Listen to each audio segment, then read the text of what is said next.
Сәлеметсіздер ме, құрметті достар. Осы бүгінгі видеода мен доллар гүлдеріме қандай топырақ дайындаймын, доллар гүлдерімді қандай топырақта отырғызамын деген сұраққа жауап бергім келіп жатыр. Ол сұрақ маған өте көп келеді.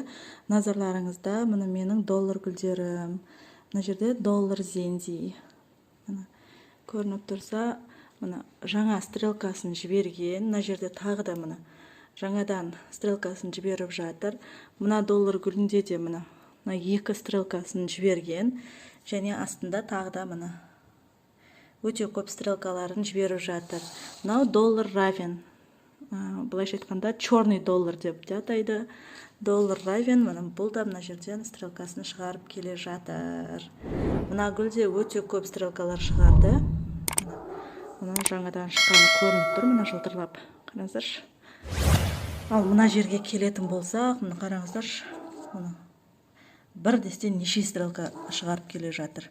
Мына 1, 2, 3, 4, 5, 6, 7, 8. Бір дестен 8 стрелка шығарып келе жатыр.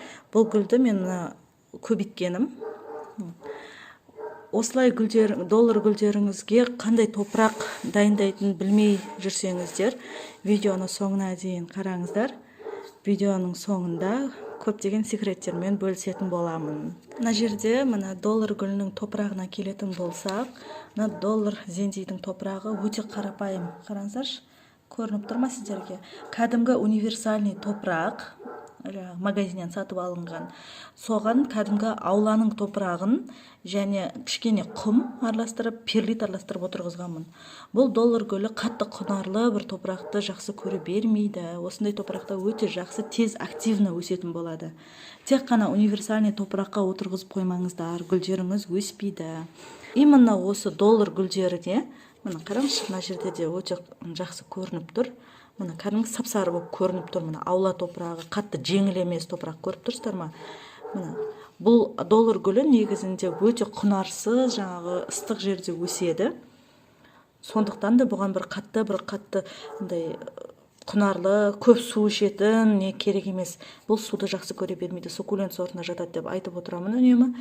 Доллар гүлінің топырағы мына универсальный топырақ, кәдімгі магазиннен сатып алынған, және ауланың топырағынан кішкене, және құм араластырыңыздар, перлит араластырыңыздар. Осы төртеуін араластырып отырғызатын болсаңыздар, өте гүлдеріңіз, доллар гүлдеріңіз активно өсетін болады. Стрелкаларын өте жақсы жіберетін болады. Мына өте жай өсетін доллар гүлдері, мына бірінен соң бірі стрелкаларын жіберіп, мына жерде мына бір дестен 8 стрелкасын жіберіп жатыр.